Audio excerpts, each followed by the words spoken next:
Good evening, ladies and gentlemen, across the nation, around the world, wherever you may be. This is the NECA King. And tonight, we are checking out Shredder as Dracula, the blood red crimson variant. This is the one I've been waiting for. This is obviously the superior one because it's the one that I want. There are 3 variants of this figure. People thought that the monster line was dead.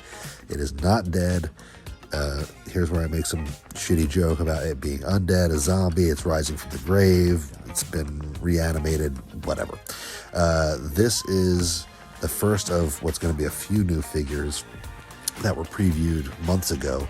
But these are finally hitting the shelves. There's 3 variants of it. This is the Crimson Target exclusive one. It's got the blood red armor, which is what I wanted because it's totally a throwback to like Gary Oldman, Bram Stoker's Dracula.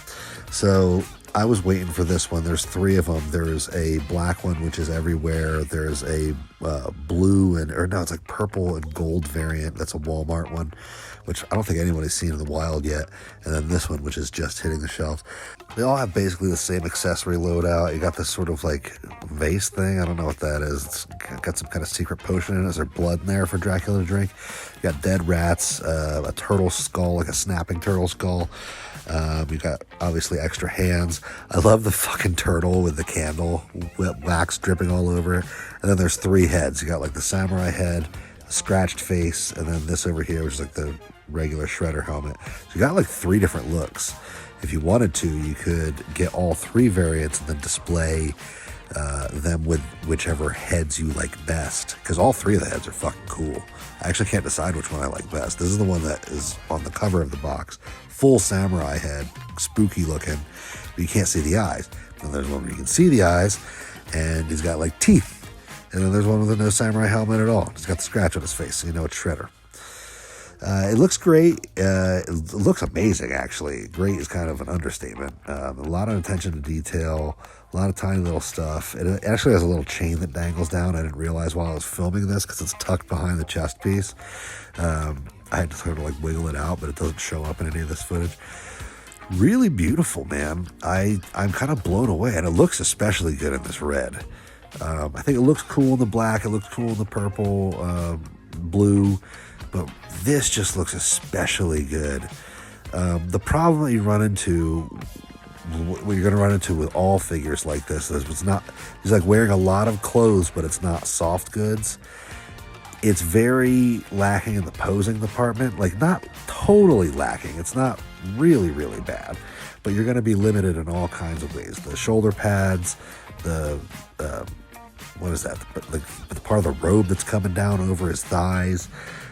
All of that stuff kind of adds together it looks great. It looks fucking amazing, but it's going to limit you in what you can do comfortably. I don't really like pushing the figures too far. I like getting them in the crazy poses, but at some point, especially these fucking NECA ones that are super brittle, you're going to break something if you keep getting confident with it. But I think it looks so cool that it doesn't have to be completely dynamic, like, a foot soldier figure. You can basically get into any position you want.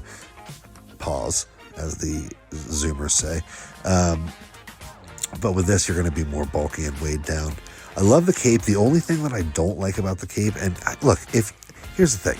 If you're going to make an action figure with a cloth goods cape, just fucking wire it, okay?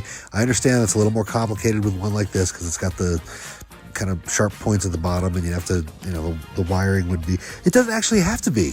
It doesn't have to be on the Batgirl, the Cassandra Cain Batgirl last year that came out. The wiring is just on the sides of the cape. Just make it dynamic. Like, why is it so hard to fucking wire a cape? Speaking of capes, the only QC issue that I really had with this was like these vampire bites in here. Obviously, it came from the arm while it was in the package.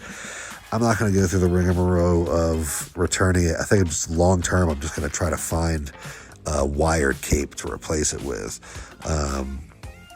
But yeah, it's kind of disappointing. Such a cool figure. It's just that one little blemish. But anyway, this is a quick one. I'm going to finish it up right now. But I love this figure. I think it's one of the best monsters. It could be the best monster. I'm not sure. But Donatello, Invisible Man Donatello is really great too. But I was really glad to see it come out. I was glad that the Crimson hit where I live early. And that's all I got to say about it. I mean, it's a very detailed figure, not quite as posable, but, you know, the monster line kind of speaks for itself in the way, like, just how stark and outstanding the figures are. Like, the figures are really outstanding, and they speak for themselves. But anyway, I've gone over, and I will talk to you guys later on the next episode of the NECA King. Bye.